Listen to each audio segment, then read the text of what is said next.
un tema conectado con el anterior, que es el de la homosexualidad. Conectado porque para solucionar estos temas hay que aplicar los mismos principios, los principios universales de la filosofía, de la teología moral, y la problemática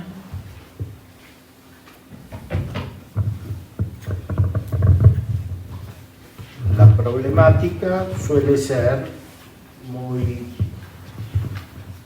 muy semejante en ambos casos, porque deriva de una aplicación equivocada de los principios morales o de su ausencia, su desconocimiento.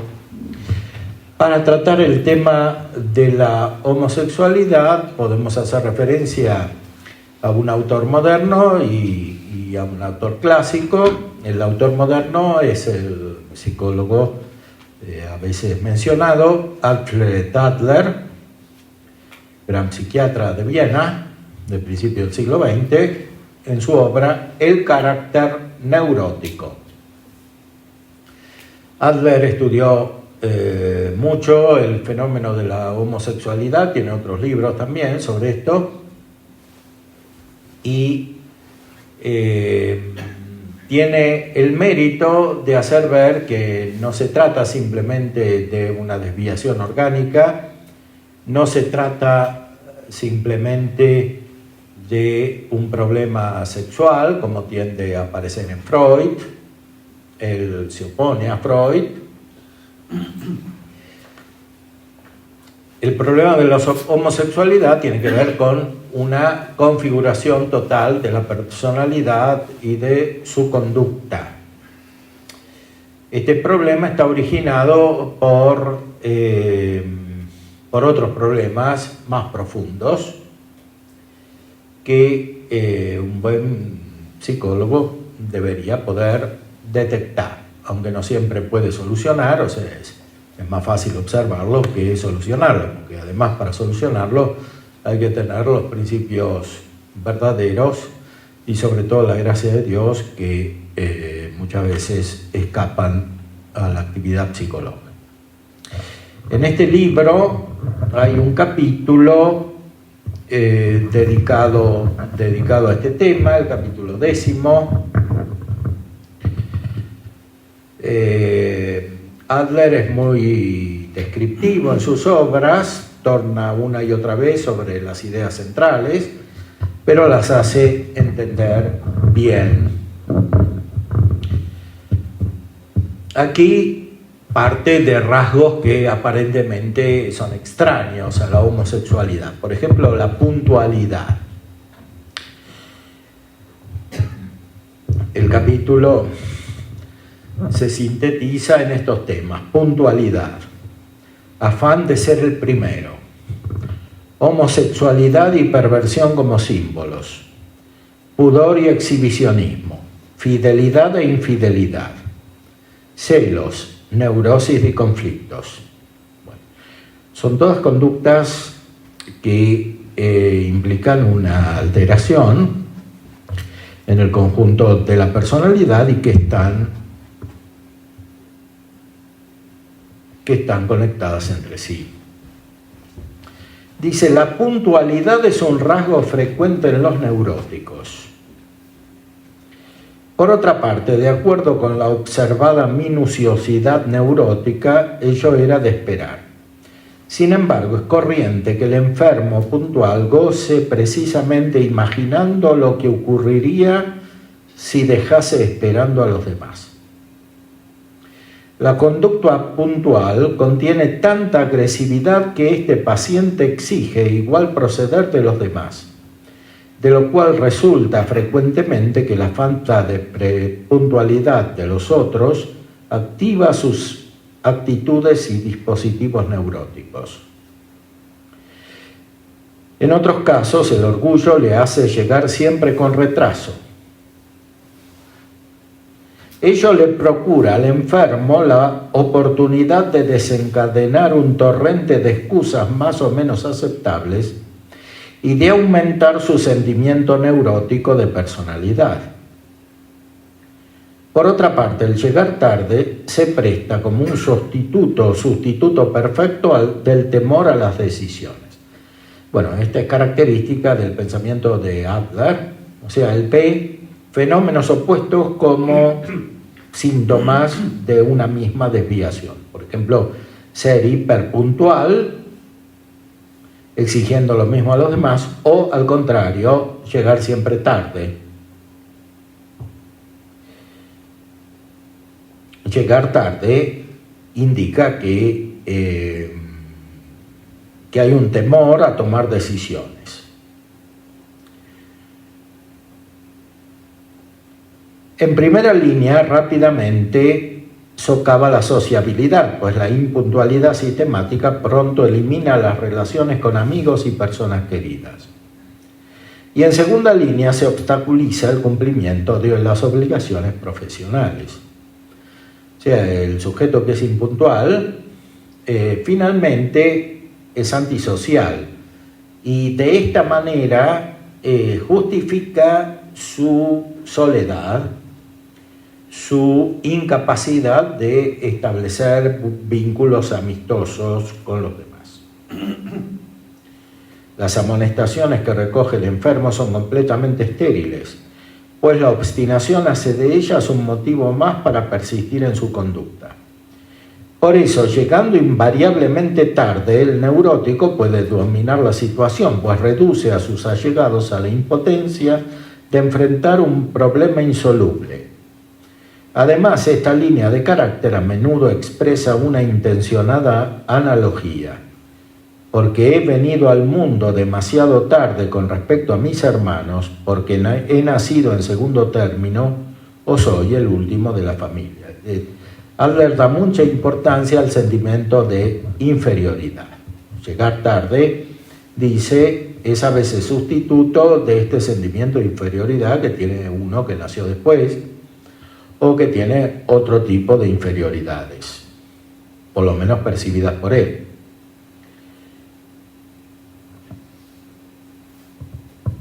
Él da mucha importancia también a estos síntomas en los niños, porque si no evolucionan, después se hacen cada vez más fijos.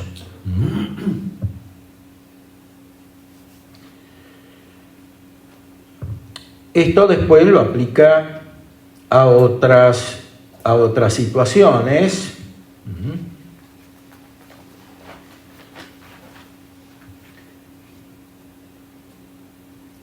Por ejemplo,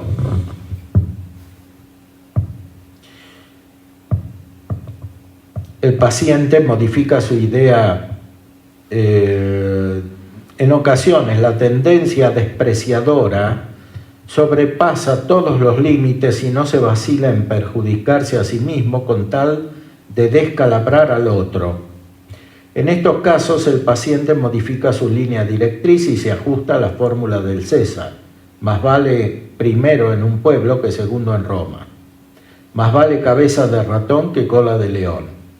Más vale dominar a la madre o al padre que exponerse a un incierto futuro en el matrimonio. Hay gente que no se casa o no sale de la familia por este motivo. Es siempre un sentimiento de impotencia, de inferioridad que provoca una reacción, dice él.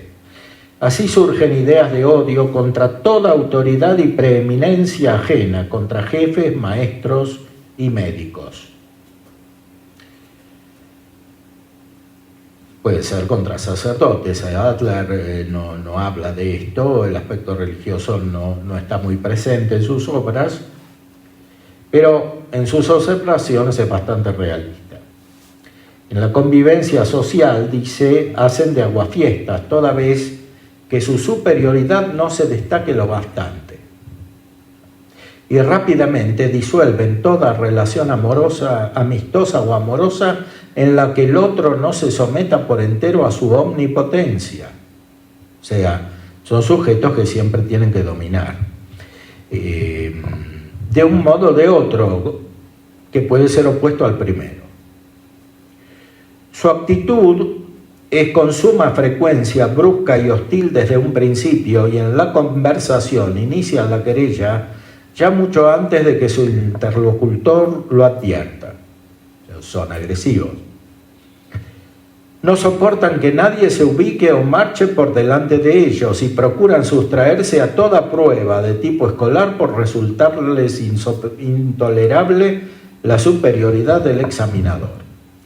Todos estos fenómenos pueden referirse en última instancia a la familia con la intención, a menudo inconsciente, de que la familia se encargue de atenderlos. Nueva prueba de la importancia que el valor de la personalidad tiene para estos pacientes. Los pacientes maniobran con su neurosis tal como otros van a la casa de herencias. Es decir, son manipuladores.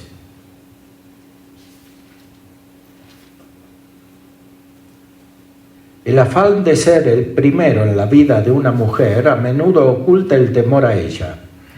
Se huronea celosa y desconfiadamente en su pasado, se teme a cada momento el engaño, se está en permanente acecho de una posible preferencia por un rival y se exige a la mujer toda clase de pruebas que le den seguro testimonio de su total entrega a ellos. Está hablando de cómo tratan a las mujeres. Los continuos accesos de celo le sirven al neurótico de medios para humillar a la mujer y simultáneamente para acrecentar su sentimiento de superioridad, de personalidad, en tal medida que con suma frecuencia acaba por tornarse incapaz de separarse de la injusta o justamente acusada. Esta dependencia neurótica está enteramente determinada por el objeto directriz masculino del paciente, que le hace insoportable la idea de verse abandonado. Pero el neurótico arregla los hechos de modo de producir la apariencia de que es por amor, por compasión, por temor a la desgracia de su mujer o de sus hijos, que no puede dar el último paso de la ruptura definitiva. Es decir, en una familia, en un matrimonio, este tipo de sujetos muchas veces son despreciadores de la mujer, pero la tienen atada. No pocas veces el afán de querer ser siempre el primero se funda en un sentimiento de inferioridad relacionado con una real o pretendida pequeñez de talla.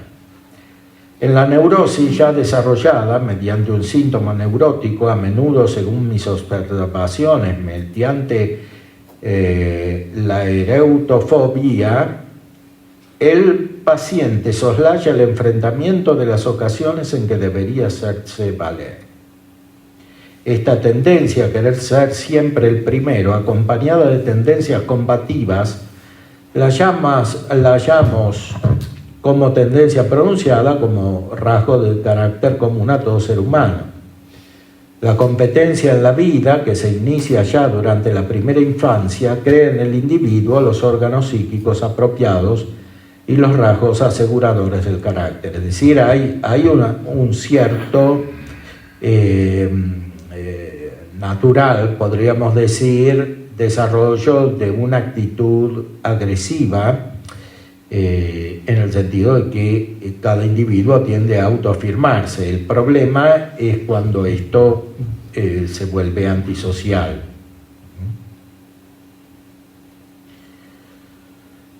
Habla de lo que pasa en los hombres y después se acerca al problema sexual. Los instintos sexuales de estos neuróticos avanzados muchas veces se orientan hacia los niños, hacia las personas de un nivel social más bajo o hacia las prostitutas, o bien construyen tendencias homosexuales, perversas o masturbatorias, a las que se aferran con la mira de dominar así más fácilmente la situación.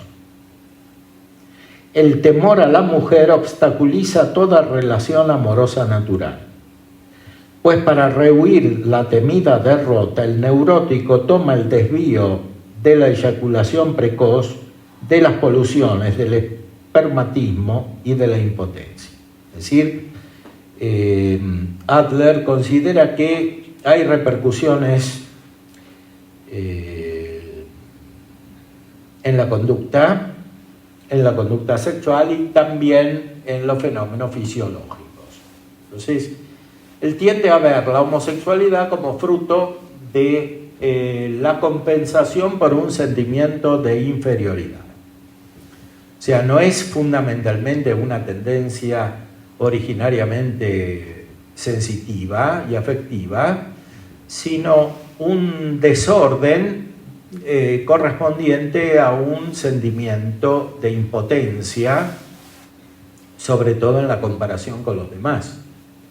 Sentimientos que pueden nacer muy al principio en el desarrollo de una persona, en una familia, en la niñez, y que después puede ser creciente.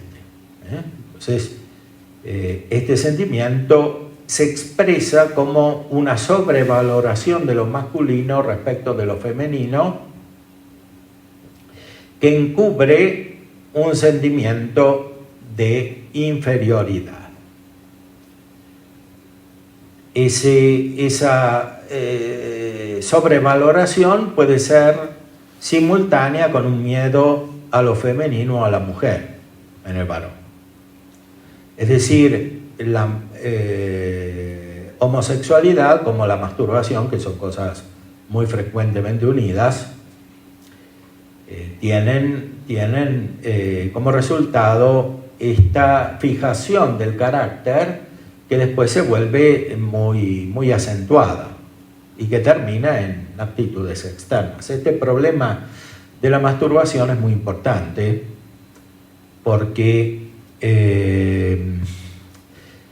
muchas de las psicologías contemporáneas, empezando por la de Freud, manifiestan el valor de la masturbación como una etapa normal del desarrollo psíquico. Entonces Adler dice lo contrario, esta masturbación es símbolo de una neurosis. O sea, de un sentimiento de inferioridad de parte del que la hace, del que la practica, cosa que a veces está unida con la pedofilia y con la homosexualidad. Es decir, son fenómenos concomitantes, que no tienen tan radicalmente una naturaleza sexual, sino secundariamente una naturaleza sexual. Es decir, que primariamente tienen como causa un desvío de la personalidad, o sea, lo que según la filosofía moral clásica podríamos denominar soberbia, orgullo, es decir, un sentimiento de superioridad que encubre un sentimiento de inferioridad. Un sentimiento de superioridad buscado por medios artificiales, que no son solamente imágenes o palabras, sino también actos y a veces disposiciones corporales.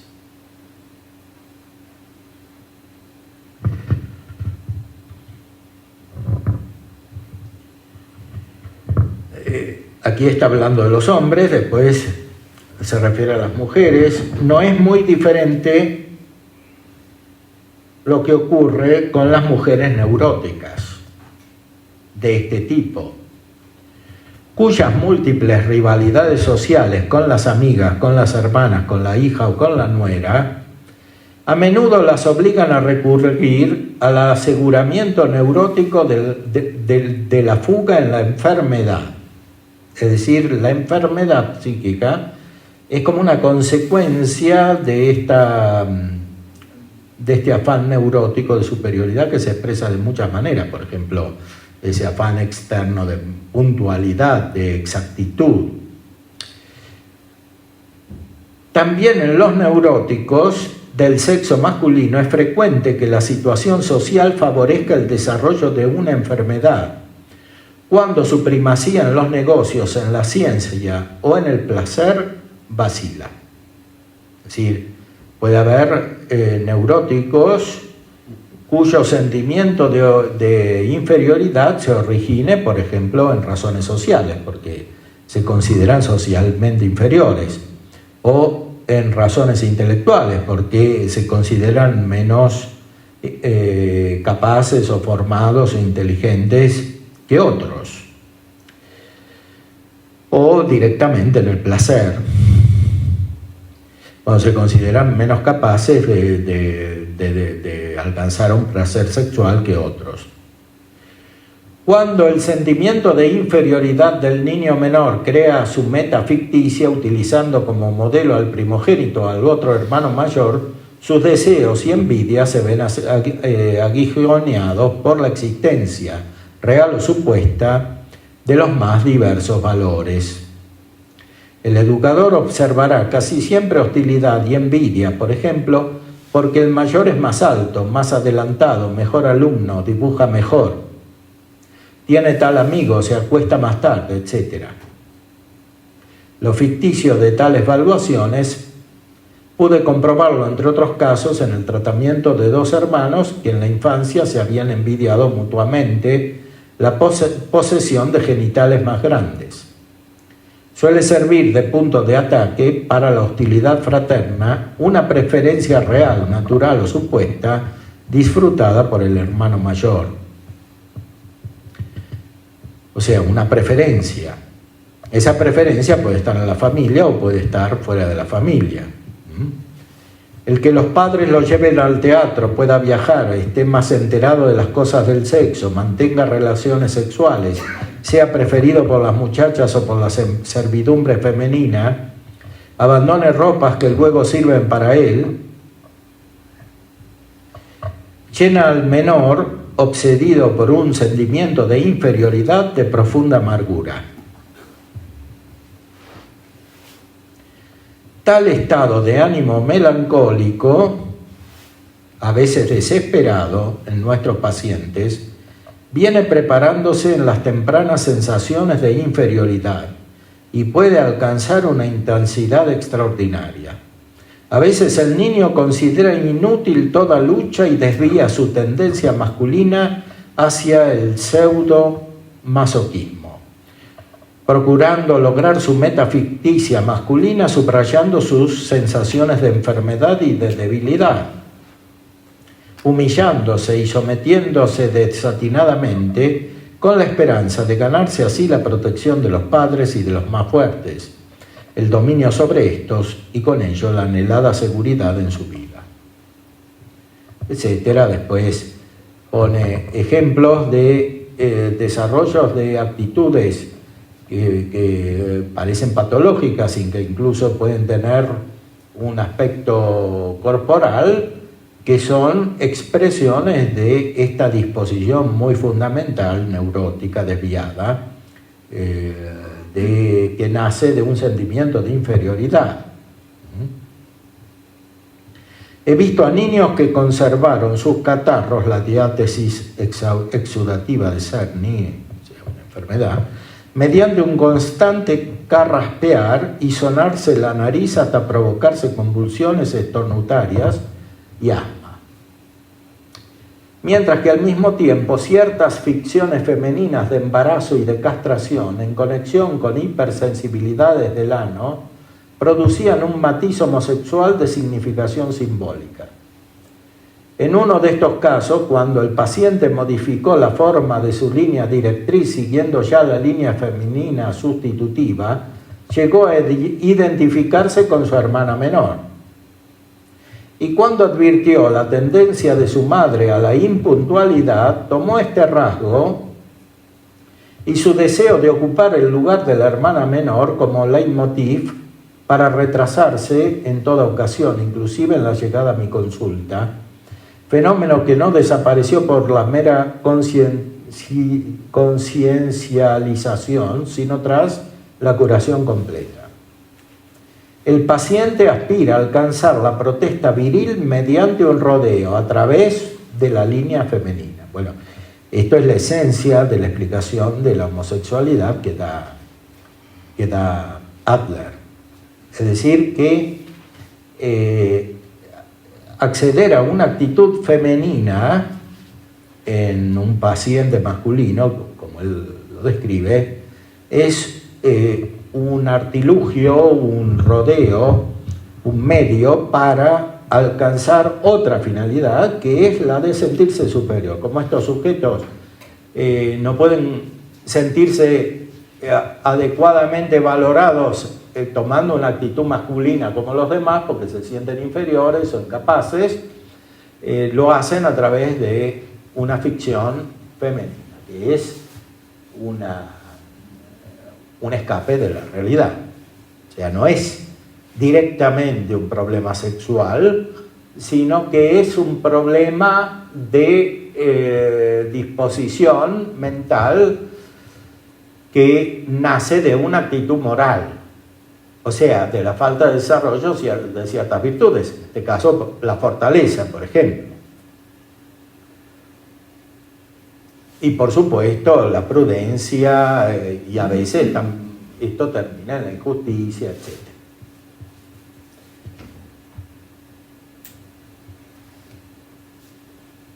El paciente aspira a alcanzar la protesta viril mediante un rodeo a través de la línea femenina, flanqueándola por fantasías diurnas, irritabilidad. Los homosexuales que desarrollan esta actitud suelen ser muy irritables. Egotismo, descontento. Con el temor al examen, a las decisiones, a la pareja sexual, se desvía hacia senderos laterales, cuya consecuencia son los impulsos perversos, fantasías sádicas y masoquistas, masturbación obsesiva y poluciones. Puede que los iniciales fenómenos de inferioridad orgánica hayan desaparecido o subsistan como simples remanentes. En efecto, de vez en cuando se observan pequeñez y anomalías de los genitales externos, pero por lo general todo ello solo tiene una importancia, la psíquica. El temor resultante de no ser capaz de impresionar a la pareja sexual. De ello derivan celos mezquinos, tendencias tiránicas y sádicas, destinadas a reunir pruebas de potencia y de fascinación.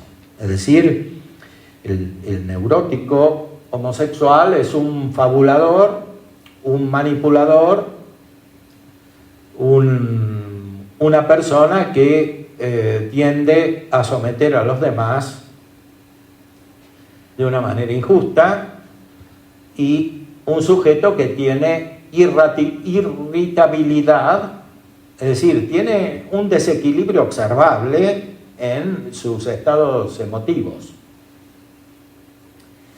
Todo eso es descripción de Adler a partir de su experiencia.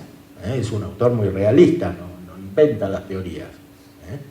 En Freud lo que prevalece es una teoría, una idea, que después se aplica a los casos. Aquí es al revés. Él trata de observar y de ver cuáles son las causas, al menos hasta dónde puede llegar él, con su conocimiento de filosofía moral no demasiado preciso, porque por un lado es médico, por otro lado en el contexto de la cultura moderna.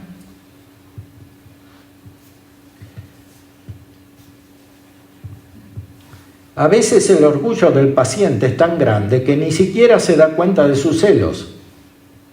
Por eso este tipo de personalidades suele adoptar actitudes ridículas, porque no tienen conciencia, es parte del problema. En nuestra opinión, ocurre aquí que la protesta viril ejerce una acción represiva con la finalidad de evitar el descenso del sentimiento de personalidad. Esta represión surte un efecto mínimo, a lo sumo pone al paciente en situaciones poco claras. Sin embargo, por lo regular, actúa como si estuviera celoso, y de una manera tan ostensible que a nadie, excepto al propio paciente, le pasa inadvertido. O sea, todos los demás se dan cuenta menos él.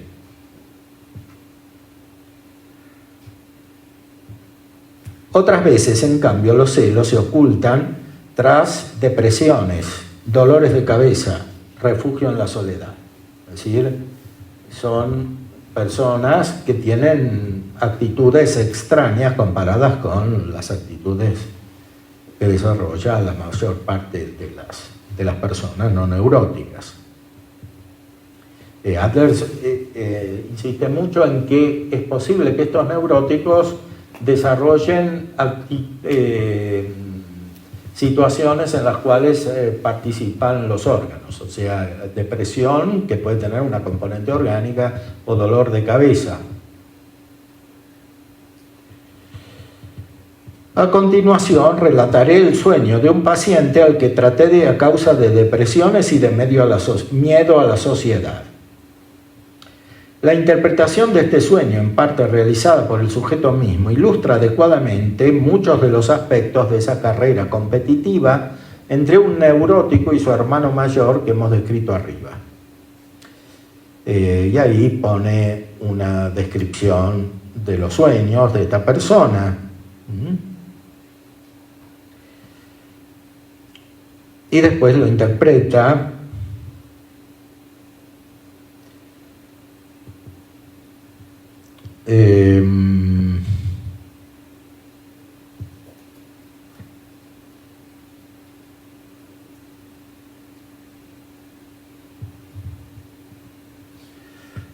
él mismo interpreta, con la ayuda del terapeuta, el significado de sus sueños.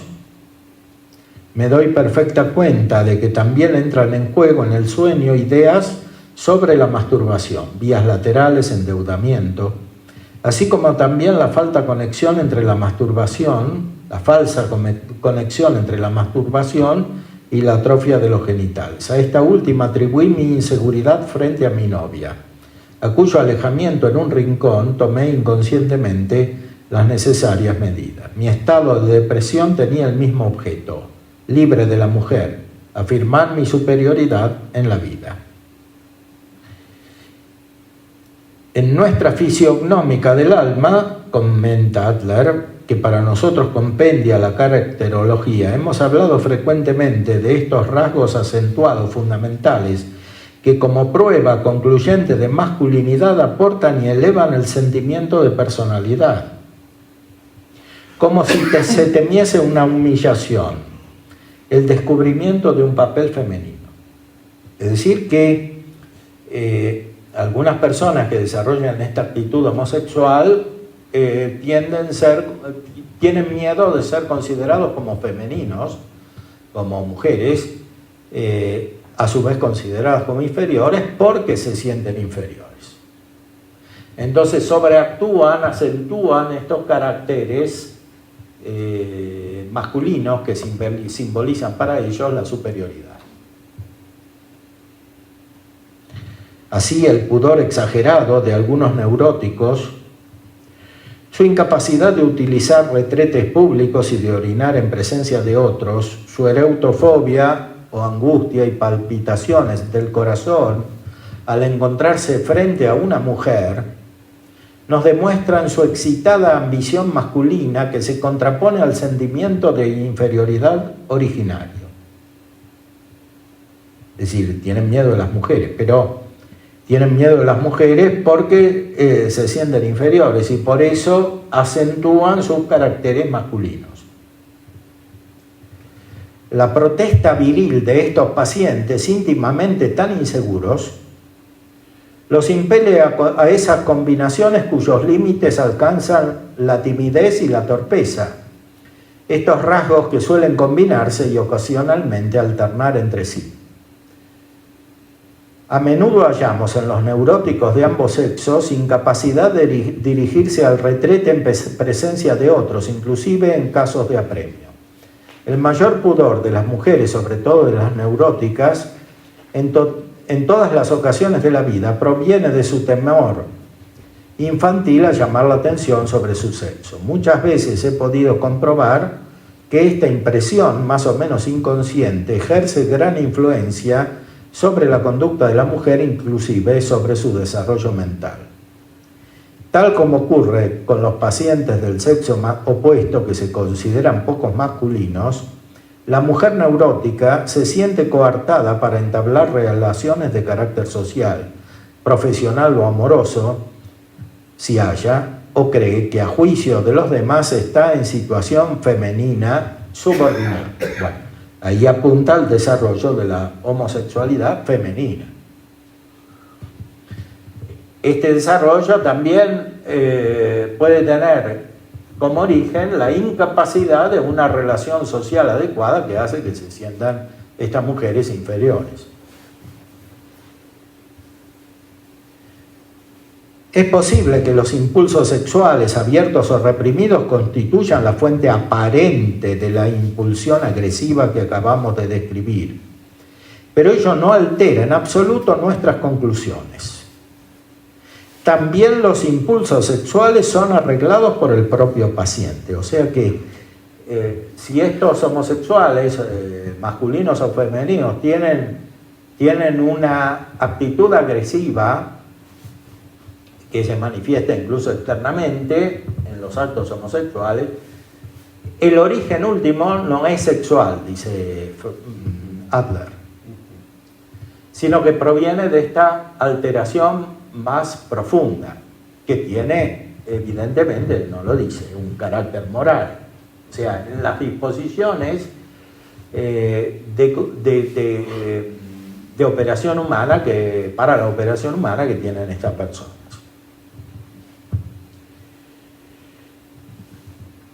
También los impulsos sexuales son arreglados por el propio paciente, tienen la finalidad de acentuar el temor a la pareja y asegurar la retirada.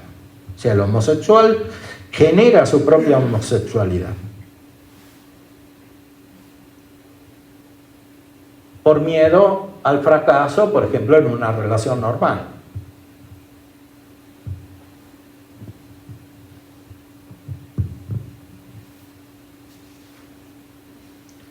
Todo ello de conformidad con el plan de vida del individuo.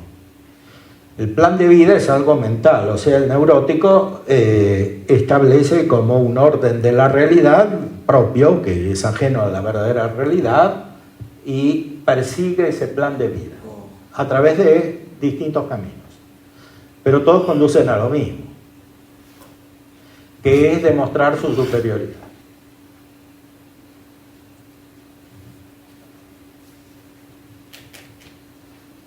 En cualquier caso, se trata de meros actos precaucionales del mismo género que los que el paciente viene realizando ya desde su infancia. En esa precaución se refleja como línea directriz de la vergüenza aseguradora el pudor y la mojigatería de nuestra cultura. Esta mojigatería se encuentra en la anamnesis de las enfermas, a veces incluso en la de jóvenes que hicieron alardes de varonilidad. Hay niñas que cuando deben desvestirse se angustian y exigen quedar a solas, sin ningún testigo, llegando inclusive a asegurar su puerta con llave. Esta misma actitud se encontrará también en varones criados entre niñas. La protesta viril de las niñas suele expresarse por una humillación, intencionada o no, del varón. Bueno, esta es una de las características también que da origen a la homosexualidad femenina. Es decir, como estas mujeres se sienten inferiores, tienden a humillar al varón. Esto está muy presente en algunas manifestaciones extremas del feminismo contemporáneo.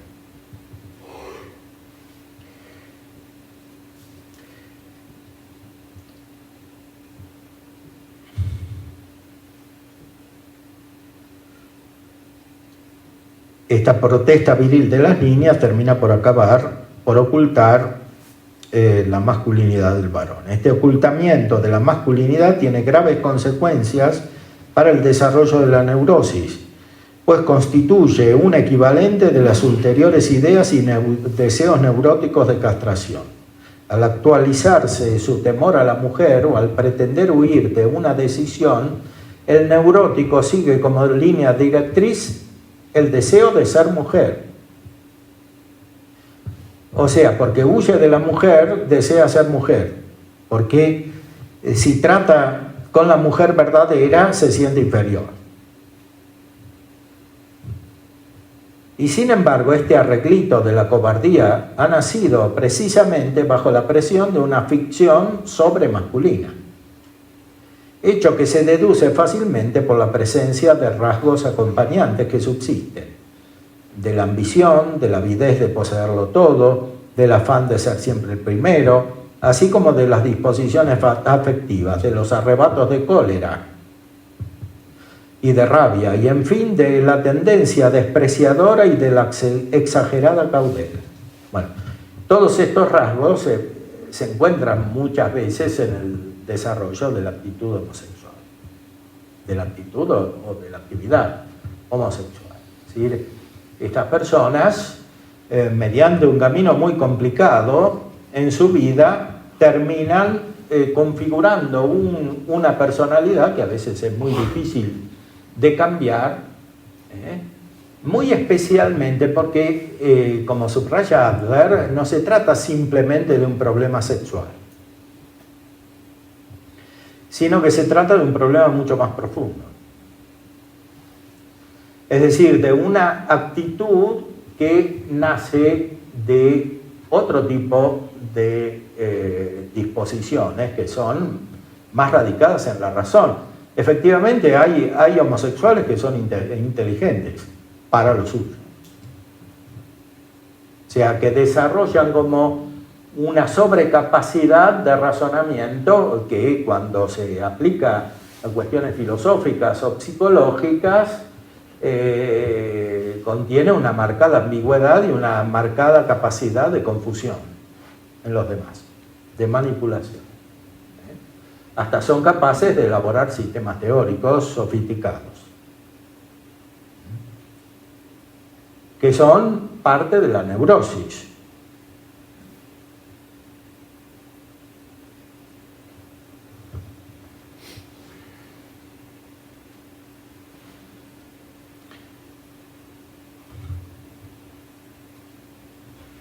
Ambos sexos operan exigiendo del opuesto una aprobación o una tolerancia desmesurada. En el análisis de las jóvenes neuróticas de este tipo, en ocasiones, solo en sus sueños o en sus síntomas, se descubre una esperanza infantil de transformarse en hombre. O sea, la mujer sueña ser hombre. Y en su sustitución, invariablemente, se hallará la voluntad de poder, el deseo de estar arriba. Cuando se enfrentan dos personas de este tipo, hecho que ocurre con asombrosa frecuencia, o sea que los neuróticos de este tipo se pelean entre ellos, suele acontecer que la línea directa masculina reforzada de una de ellas, habla de mujeres, transitoriamente opere sobre la otra como un poder mágico, como un talismán, en virtud de que a la meta directriz de esta última le es igualmente inherente la creencia en una masculinidad milagrosa y en su fuerza mágica. Esto es lo que perciben este tipo de mujeres. De esta manera, cada una de esas personas encuentra en la otra la realización aparentemente causal de un destino, cuando en verdad ello resulta del poder propio de sus ideas de personalidad. La actitud impudorosa de muchas jóvenes neuróticas constituye un anticipo de su expectativa ficticia.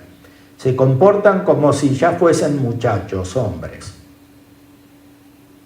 y se exhiben desnudas o experimentan en síntomas, sueños o fantasías su transfiguración masculina. A veces modificando la forma de la ficción, estas pacientes tratan de asignar la mágica fuerza del falo a otras partes del cuerpo, a las manos, pies o pechos, partes que, una vez masculinizadas y erigidas en fetiches, gozan de un favor particular y de una veneración narcisista, tal como ocurre con mucha frecuencia con los genitales o el cuerpo entero. Este fetichismo casi siempre se transfiere a la vestimenta, en lo cual reside en gran parte la fuerza mágica de la moda. Ello nos autoriza a suponer que tanto la moda como el fetichismo son meros sustitutos de una masculinidad presuntamente perdida, y a la cual a causa de su mayor esfera de influencia, no se quiere renunciar. Al igual que la falta de pudor, también la infidelidad neurótica, por principio de ciertas pacientes, se debe a su exagerada apercepción de la masculinidad. Indica uno de los caminos conquistados por la meta final masculina. Como muchos de los rasgos de carácter neuróticos, esta infidelidad suele ser meramente ideológica, vale decir, una actitud, una teoría, o avanzar en los hechos solo hasta allí donde empieza la realidad del papel femenino. O sea, una capacidad seductora que desarrollan estas mujeres para ser infieles y a través de esta infidelidad realizada o no, demostrar su superioridad, es decir, su poder. Que en el fondo es, dice Adler, su deseo de masculinidad, porque lo masculino es símbolo de poder sobre lo femenino, que es considerado inferior, incluso para esta clase de mujeres.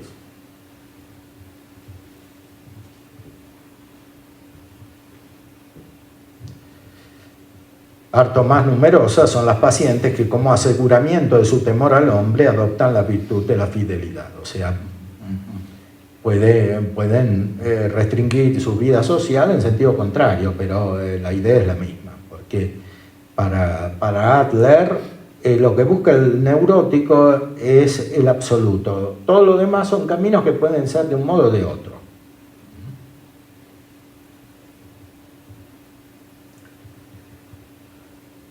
También la infidelidad real de ciertos neuróticos de ambos sexos se debe al miedo a la entrega a una sola y determinada pareja. La comprensión de los síntomas que padecen estos enfermos, temor a la soledad, agorafobia, miedo a la sociedad, actitud antisocial, fijación de defectos infantiles, depreciación del sexo opuesto, etc., permite reconocer la ficticia finalidad masculina de este rasgo de carácter. El amor rechazado a menudo provoca un sentimiento tan intenso de humillación que desencadena la protesta viril bajo la forma de odio, indiferencia o infidelidad. He podido comprobar que la infidelidad conyugal es por lo regular un acto de venganza, es decir, de venganza, de compensación por sentirse despreciadas o inferiores, o lo mismo en el varón. Todo esto hay que situarlo en el contexto de la época en que escribe Adler, que es cercana a las obras de los filósofos que ya hemos citado, como Schopenhauer, Nietzsche sobre todo, y otros autores que desarrollan explícitamente, de manera casi filosófica, la superioridad del hombre contra la mujer. Adler toma esta idea y la desarrolla en el ámbito psicológico, no está de acuerdo con eso, por supuesto, pero usa esta observación filosófica y psicológica para mostrar el origen de la neurosis y en este caso de estos rasgos homosexuales que pueden estar conectados con otras desviaciones, como dijo anteriormente, es decir, con la masturbación, la pedofilia.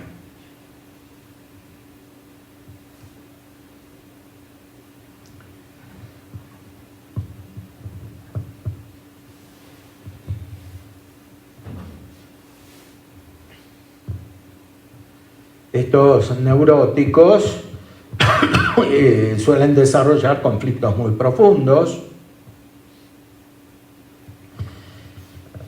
a veces problemas que tienen muy difícil solución.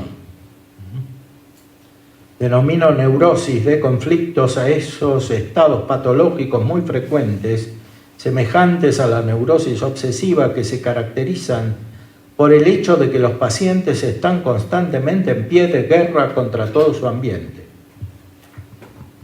Es decir, son personas que notablemente están alteradas respecto de su entorno social, de todo lo que los rodea. a fin de poder mantener este estado beligerante, el enfermo echa mano de toda clase de sospechas, acusa a los demás con vagas y enfáticas fórmulas de código moral y en todas partes cree ver conspiraciones y planes secretos. Todo ello acusa un cuadro de innegable semejanza con la paranoia.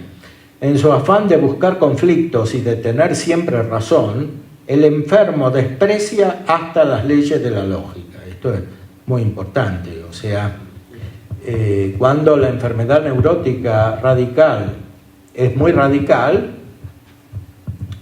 se cambia el pensamiento, se cambian las reglas de la lógica. Adler muchas veces hace ver que, por ejemplo, la teoría de Freud, que basa todo en lo sexual y que formula una especie de lógica, es justamente la expresión de un tipo de neurosis. En efecto, Freud dice eso, que la neurosis que la libido es solamente masculina. La libido no puede ser femenina para Freud. La libido es masculina, aunque nunca existe pura, porque como en todos los fenómenos psíquicos hay como una ambivalencia, entonces hay una mezcla entre lo femenino y lo masculino. Pero lo que nunca puede ser, dice, es la fuerza sexual solamente femenina. Por eso, para Freud, el modelo del amor es el amor homosexual, y pone como modelo la iglesia y el ejército, porque están hechos de hombres y entonces basados sobre el amor homosexual. O sea, el desarrollo de la homosexualidad está implícito y a veces explícito en la concepción psicoanalítica freudiana que tanto influjo tiene en la actualidad hasta nuestros días.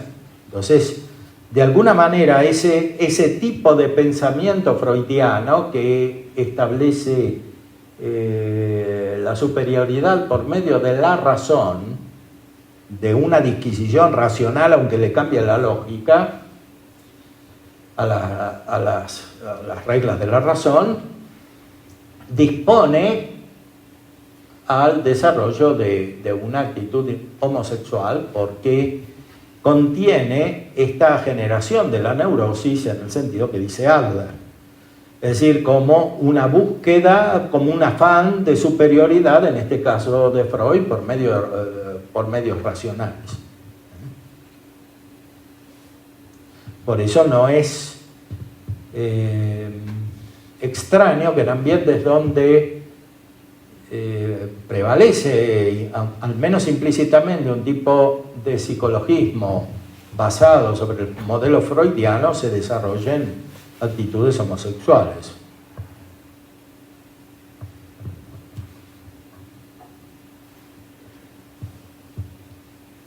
Se asemejan entonces a los hebefrénicos por sus despropósitos y sus absurdidades de conducta. Es decir, para Adler, los neuróticos pueden terminar psicóticos, locos. O sea, pueden desarrollar efectivamente conductas muy extrañas, muy lejanas de la realidad, incluso de la realidad empírica, de la normalidad empírica. Su suerte es realmente trágica. La causa de su estado la hallamos siempre en una descorazonada retirada ante sus verdaderos problemas vitales. Los conflictos le sirven para mantenerse preocupado y absorber su atención, dispensándolo de ocuparse de sus problemas reales. Es gente que se está siempre peleando, está siempre en conflicto porque no atiende a la realidad, a los problemas reales.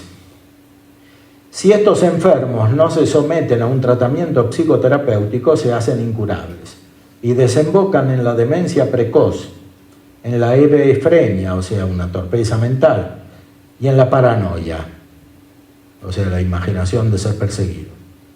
Esta incurabilidad suele servir al psiquiatra de pretexto para justificar su diagnóstico pesimista y de argumento de sostén para su nihilismo terapéutico. Es decir, también puede suceder que el psiquiatra declare que este tipo de personalidades son incurables. Bueno, nosotros sabemos que hay una solución que va más allá de la psiquiatría y también de la psicología. En este momento todavía no se distinguían bien. Y la gracia, pero la gracia no es simplemente la elaboración de los sujetos, es el desarrollo de toda una conducta que nace de una luz interior, que es sobrenatural, y que es lo único que puede cambiar la conducta y la constitución de las personas, incluso desde la infancia, porque, como subraya muy bien Adler, este problema no es algo que surge simplemente en edad adulta, es algo que se va preparando y que muchas veces tiene raíces profundas en la actitud de los niños. Por ahora podemos dar un poco de lugar a las preguntas y después seguimos con el desarrollo.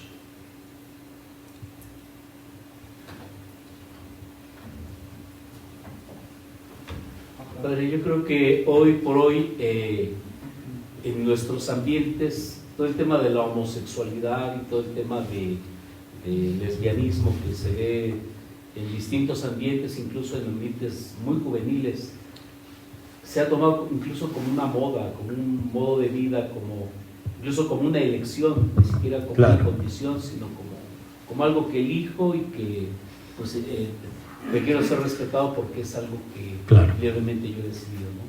¿Cómo romper esta tendencia, especialmente porque está articulada en ambientes académicos, incluso en ambientes de psicoterapia, en donde el terapeuta dice: tu familia te tiene que aceptar con toda tu condición y no tienen por qué cuestionarte, pero no se va al fondo de esto que usted está comentando, de que hay toda una historia clínica en un paciente que tiene este tipo de situaciones que finalmente son una neurosis, ¿no? Bueno, eso es bastante evidente en estas manifestaciones públicas de defensa de la homosexualidad y de las teorías que la justifican. Es muy evidente que hay un afán de mostrar un tipo de superioridad incluso intelectual, como que sí, incluso se ha visto en algunos ambientes, ¿no? Como a veces se ha dicho, ¿no? Como que los africanos no entienden la homosexualidad porque no tienen un desarrollo cultural superior, como lo tienen los europeos, ¿no? Bueno, ese tipo de justificaciones esconden un afán de superioridad neurótico, es decir, por un lado una retirada respecto de la realidad que está siempre presente en el idealismo de la filosofía moderna, por eso es idealismo, ¿no? Porque no es realista, se aleja de la realidad, especialmente de la realidad humana, además de la realidad divina. Se aleja de la realidad y se esconde en una elaboración mental, como si eso fuera superior, como si fuera a ser más inteligente que los demás, o como si una cultura fuera más desarrollada que otra por este tipo de elaboraciones. Bueno, lo que pasa en general en la cultura pasa también en los individuos, e incluso puede pasar en los niños. O sea, para Adler el neurótico es uno que hace su filosofía propia, es uno que desarrolla su idealismo personal, que le hace sentir seguro y que le hace sentir superior.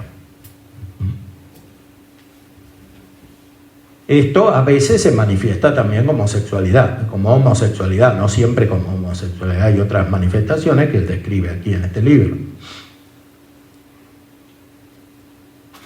Sí. Ahora, en cuestión del origen de la homosexualidad, este autor lo describe con una situación psicológica en estos conflictos de superioridad e interioridad.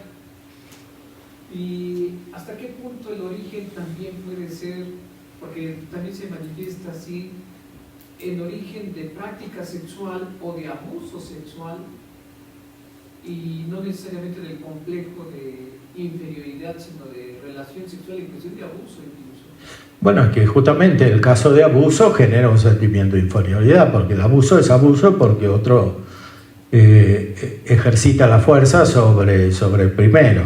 Entonces, es natural que aunque no se piense, se sienta ese tipo de inferioridad. Entonces la situación no es del todo extraña a lo que está indicando Adler.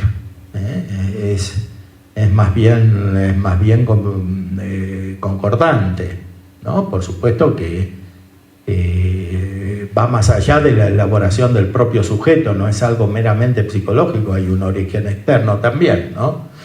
Pero esto que pasa con el abuso puede suceder con otro tipo de violencia sobre las personas, porque puede haber una violencia familiar, una violencia emotiva, una violencia económica, una violencia jurídica, otros tipos de situaciones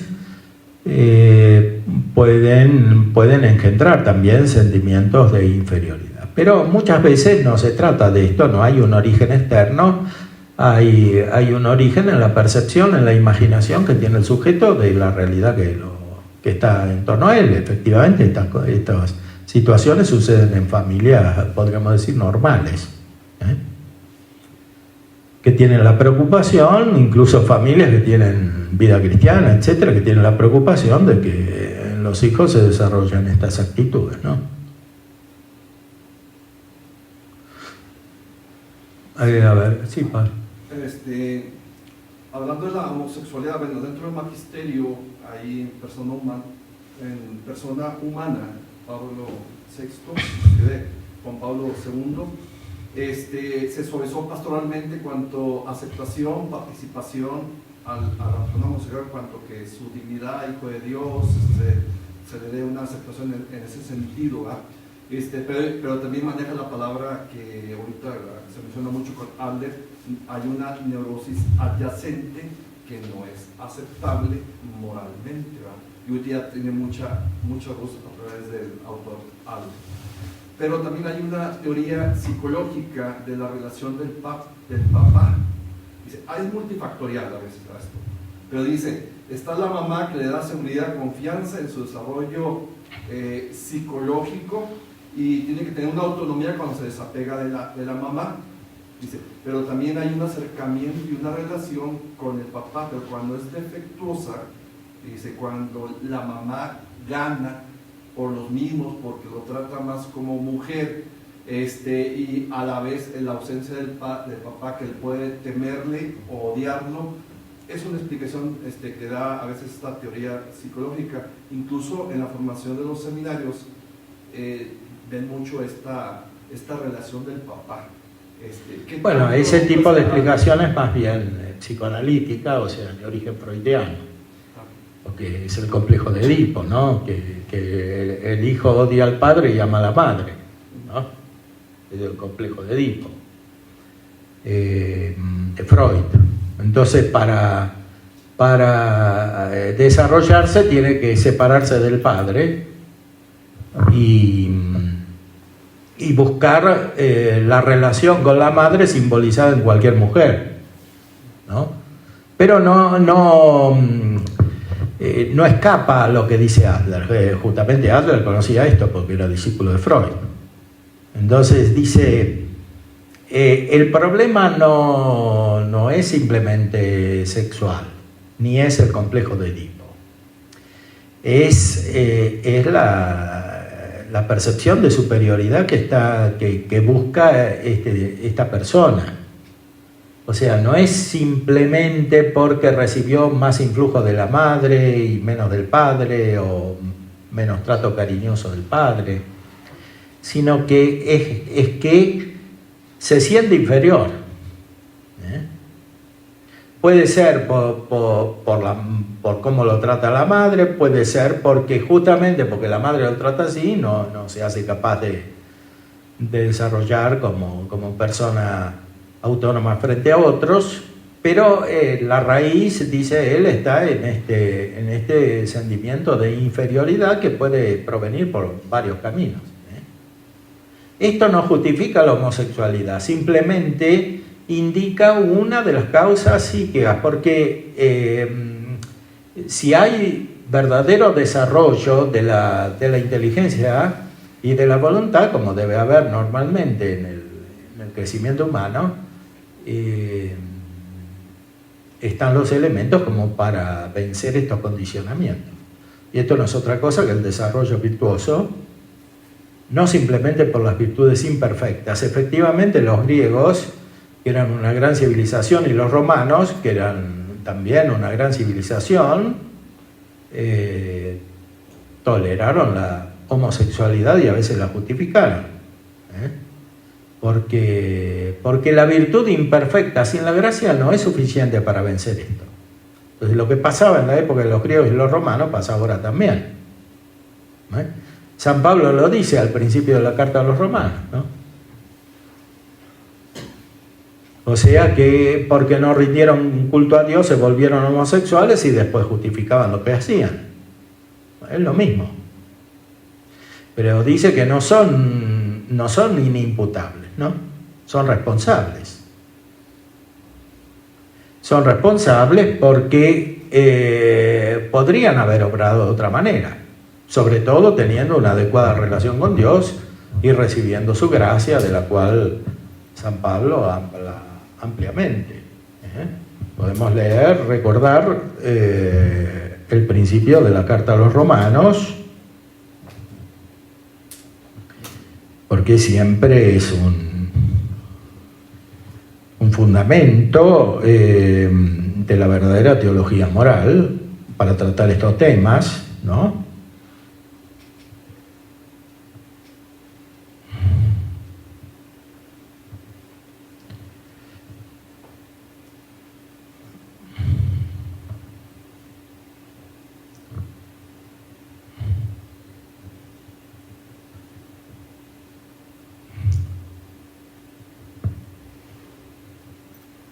No me avergüenzo del Evangelio, que es fuerza de Dios para la salvación de todo el que cree, del judío primeramente y también del griego. Porque en él se revela la justicia de Dios, de fe en fe, como dice la Escritura, el justo vivirá por la fe. En efecto, la ira de Dios se revela desde el cielo contra toda impiedad e injusticia de los hombres, que aprisionan la verdad en la injusticia. Esto es fundamental, es decir, que la verdad no puede ser conocida plenamente porque prevalece la injusticia, está atrapada la verdad en la injusticia. Pues todo lo que de Dios se puede conocer está en ellos manifiesto, Dios se lo manifestó. Porque lo invisible de Dios desde la creación del mundo se deja ver a la inteligencia a través de sus obras, su poder eterno y su divinidad, de forma que son inexcusables. Porque habiendo conocido a Dios, no lo glorificaron como a Dios, ni le dieron gracias. Antes bien, se ofuscaron en sus razonamientos y su insensato corazón se entenebreció. Ahí está describiendo San Pablo la experiencia espiritual inversa a la que produce la gracia, en la tiniebla del corazón. Jactándose de sabios, se volvieron necios. Y cambiaron la gloria de Dios, del Dios incorruptible por una representación en forma de hombres corruptibles, de aves, de cuadrúpedos, de reptiles. O sea que se perturbaron mentalmente, porque no reconocieron a Dios y lo podrían haber conocido y rendidole culto. Y la consecuencia moral es esta: por eso Dios los entregó a las apetencias de su corazón hasta una impureza tal que deshonraron entre sí sus cuerpos. A ellos que cambiaron la verdad de Dios por la mentira y adoraron y sirvieron a la criatura en vez del Creador, que es bendito por los siglos. Amén. Por eso los entregó Dios a pasiones infames, pues sus mujeres invirtieron las relaciones naturales por otras contra la naturaleza. Igualmente los hombres, abandonando el uso natural de la mujer, se abrazaron en deseos los unos por los otros, cometiendo la infamia de hombre con hombre, recibiendo en sí mismos el pago merecido de su extravío. Es decir, que estos homosexuales, se nota que son homosexuales en las conductas que tienen y en el sufrimiento que tienen.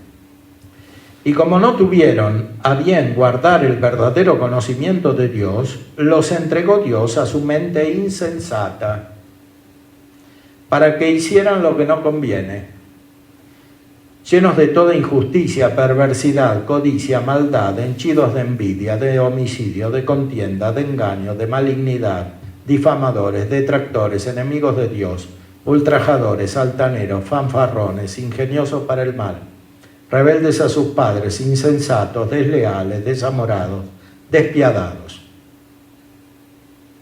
los cuales, aunque conocedores del veredicto de Dios que declara dignos de muerte a los que tales cosas practican, no solamente las practican, sino que las aprueban a los que las cometen. Sí.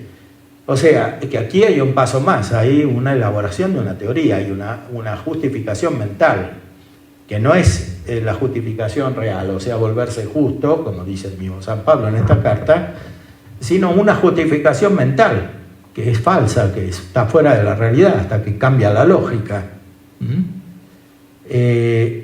O sea, en la conducta humana, todo nace de la razón y termina en la razón, en cierta manera. Porque el hombre está hecho para el conocimiento, para usar la inteligencia. Entonces, depende cómo use su inteligencia, se desarrolla su conducta, pero esto no es solo cuestión de la inteligencia, porque el uso de la inteligencia, a su vez, depende de la voluntad. La voluntad mueve la inteligencia. Santo Tomás lo dice muchas veces. Intelligo quia volo. Entiendo porque quiero.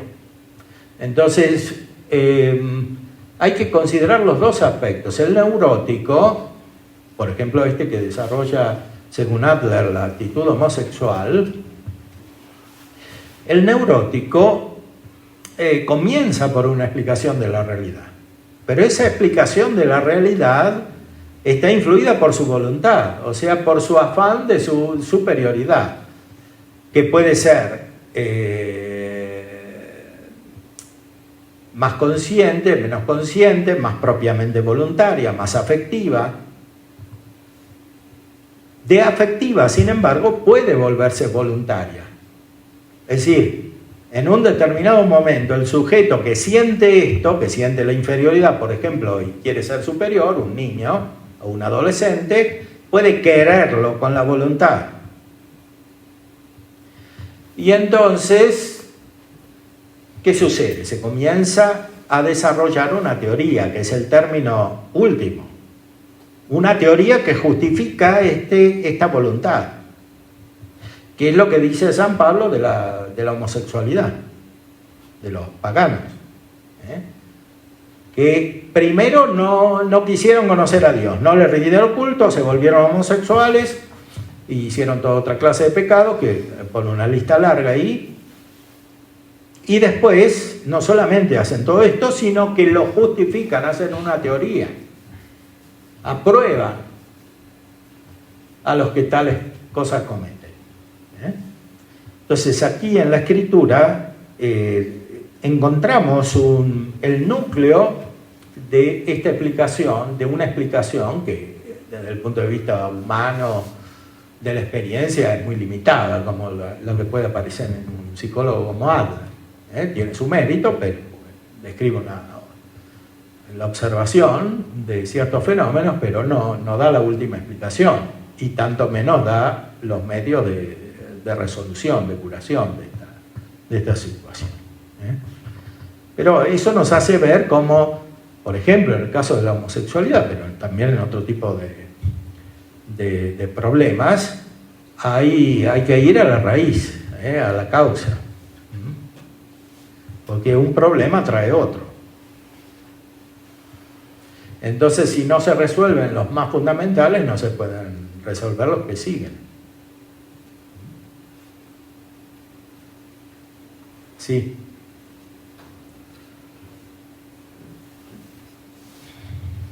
Padre, pues sabemos que por esta realidad de los abusos sexuales, en nuestra iglesia está sufriendo ahora la crisis vocacional. Muchos jóvenes, por a lo mejor prejuicio, también están desistiendo para el ingreso también en este camino vocacional hacia la vida sacerdotal. o porque sus padres a veces los impiden también, porque se ha creado un prejuicio, ¿no? Una universalización de este problema. Entonces, mi primera pregunta es, ¿cuál sería el aspecto esencial para a lo mejor promover las vocaciones, ¿no? Como para tratar de anunciar la alegría del Evangelio desde el aspecto vocacional? La segunda es, pues ahora por protocolos se están creando los comités de prevención, ¿no? De abuso al menor y al adulto vulnerable, al menos acá en nuestro país, como en Argentina y en muchos países. Y bueno, pues de repente nos toca a algunos integrar este tipo de comités cuando descubrimos que ya pues hay sacerdotes que se descubre evidentemente con alguna orientación de este tipo, o el seminario de algunos candidatos, y aunque el magisterio distingue entre un acto y orientación homosexual, pero si bien es cierto que hay protocolos para prevenir, también está el aspecto de la salvación de estos hermanos, ¿no? O en algunos momentos hasta de la vocación. Ya hace rato nos daba usted una luz, la vida de la gracia, pero sí me gustaría a lo mejor, si usted nos puede, bueno, me puede ayudar más, ¿no? ¿Cómo ayudar también desde esta perspectiva, ¿no? No solamente para prevenir, sino también para colaborar en la salvación o en la conversión, o como usted me voy a responder ahora, ¿no? Bueno, son dos problemas diferentes que están conectados. Después nos vamos a referir más específicamente a la vocación, pero el primer problema es un problema de cultura y de filosofía, de ideología. O sea, esta consideración, estos prejuicios que prevalecen sobre la vida en la iglesia, sobre los sacerdotes, en cierta manera son estructurales, son inseparables del pensamiento filosófico y psicológico moderno según sus líneas dominantes. O sea, en el psicoanálisis, que es lo que prevalece en la concepción incluso popular de la vida psíquica, de la psicología, esta explicación es estructural, porque como ya dijimos, el psicoanálisis es una teoría racionalista que en el fondo encubriendo hace ver que ese abuso homosexual o pedófilo, como pudiera entenderse, es en el fondo intrínseco al desarrollo humano.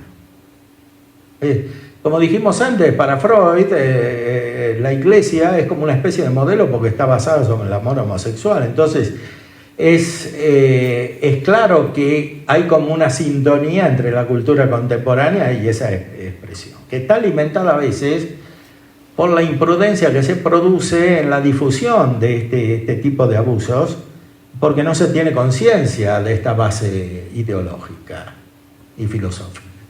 Entonces no se entiende bien cómo se recibe. Porque a veces muy simplemente dice, bueno, hay que aceptar todo, hay que publicar, etc. Pero hay que ver los efectos que producen esos actos. El primer efecto que produce es que la responsabilidad es de la iglesia, cuando en realidad es de los individuos, claramente. Entonces, si se produce el efecto de hacer pensar que la responsabilidad es colectiva, es muy fácil pensar que estructuralmente la iglesia es así. Y esto está implícito en la ideología moderna prevaleciente, ¿no? Por sus raíces filosóficas y por el psicoanálisis de Freud, sobre todo, aunque también de otras corrientes. Entonces, hay que tener mucha prudencia en este caso, porque los efectos pueden ser más negativos que positivos buscando bienes, ¿no? Hay que acentuar mucho la responsabilidad individual de los que cometen esos actos o de los que deben vigilar sobre ellos, ¿no? Por supuesto. pero no transformarlo, aunque sea sin querer, en un problema estructural. Por lo menos en el resultado, en la visión que tiene la gente.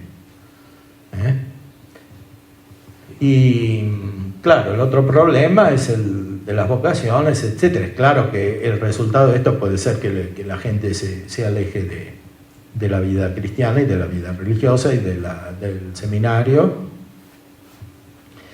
Sí, el remedio es una profundidad en la vida espiritual y en la vida intelectual, porque cuanto más enrevesados son estos mecanismos culturales, tanto más hace falta inteligencia para resolverlos y para enfrentarlos. No todos tienen la posibilidad de desarrollar los análisis que estamos haciendo aquí. Entonces, hay que ser muy precavidos y al mismo tiempo dar instrumentos para una evolución intelectual suficientemente proporcionada a los desafíos que produce la cultura contemporánea. Entonces, la formación religiosa no puede ser meramente devocional o externa, tiene que ser también intelectual, para que efectivamente la vida espiritual permanezca. De hecho, está sucediendo en el mundo. La religión católica se está convirtiendo en una especie de religión de élite.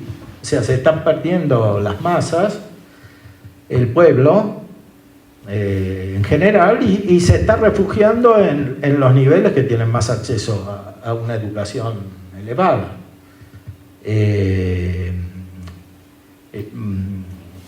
Es un fenómeno que hay que estudiar y que hay que contrarrestar también, ¿no?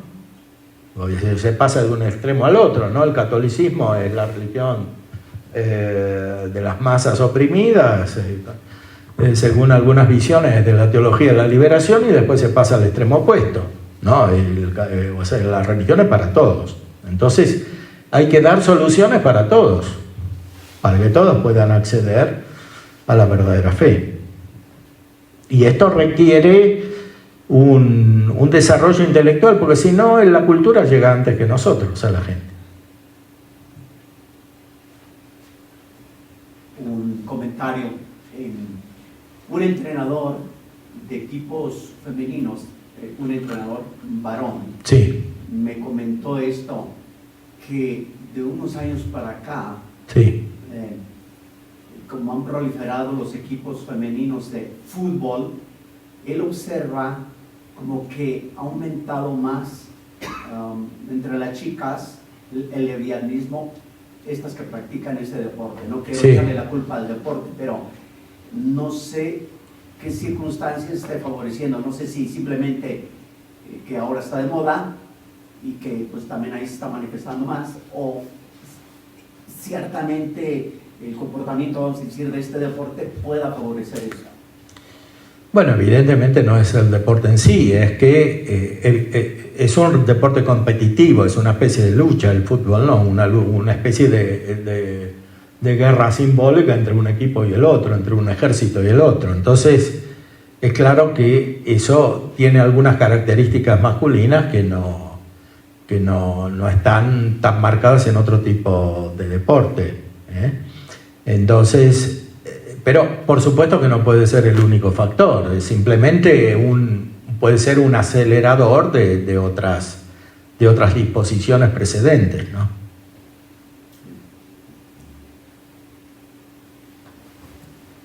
Me parece bien que hagamos el receso. Sí, sí, cómo no. Descanso y tomar algo los que quieran ahí.